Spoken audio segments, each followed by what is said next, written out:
Hi, Maria Kliavkoff here from Healthy Mourning Revolution, and I'm just so honored to be here to talk to you about yet another book by my teacher and mentor, Dr. Alan Wofelt. The book for today is Loving from the Outside In, Mourning from the Inside Out. So as always, I'll be putting links to how you can get this book down in the description of this.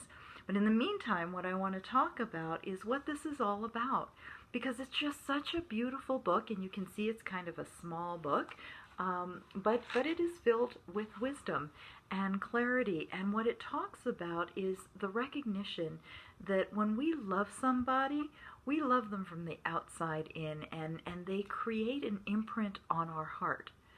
So when that loved one dies, then that imprint in our heart is there, and it's staying there. And so mourning happens from that inside place out.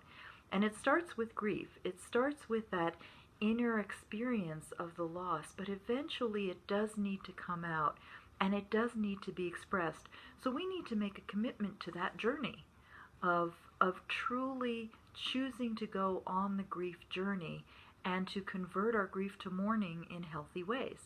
So I'm just going to read to you a little bit from this lovely book that helps us to understand this.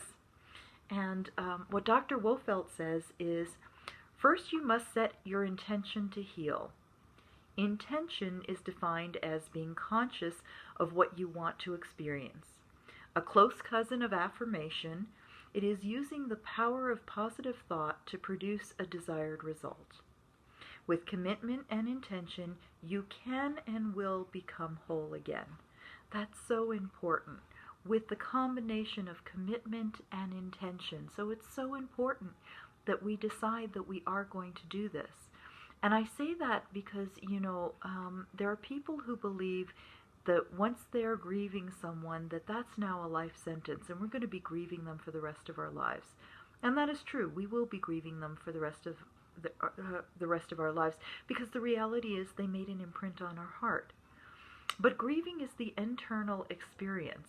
And so with our intention, we can actually set what that means. If we understand that death ends a life, not a relationship, then we understand that as we come to an acceptance of the loss of our loved one, and we find where the relationship is with them now, when we grieve in the future, after we've done our work and we've really done the hard work of converting our grief to mourning, our grief bursts may even be joyful, because suddenly hearing a song that brings back to memory a memory that we've reclaimed because we've gone through the grief process, that can be a really joyful thing. And we can once again embrace the person who is no longer in our physical presence without denying the importance of the role they played in our lives, or pretending or pushing them away because we're feeling sad or we're afraid of the memory. So this intention and commitment piece is really, really important. He goes on to say, when you set your intention to heal, you make a true commitment to positively influence the course of your journey. You choose between being what I call a passive witness or an active participant in your grief. I'm sure you have heard the cliche, time heals all wounds, yet time alone has nothing to do with healing. Grief awaits the welcome, not time. To heal, you must be willing to learn about the mystery of the grief journey. It cannot be fixed or resolved. It can only be reconciled through actively experiencing the multitude of thoughts and feelings. So we have to go through the thoughts. We have to go through the feelings. We have to experience them. We have to digest them. And we have to be willing to move through them and beyond them. Your grief awaits your welcome. And your welcome is about getting slow enough with it to be present to it. If you're not sure how to do this, if you want more information, I invite you to come and look at healthymourning.com, which is my website. If you want to set up a free consultation with me, just go on that website and click, and we can set up a free time to connect and see if working together might be a benefit.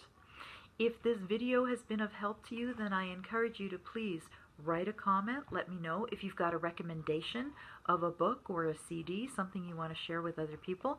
Let me know about it. Please put it in the comment section. Make sure that you subscribe and become a subscriber to this channel so that you know whenever we're doing these videos.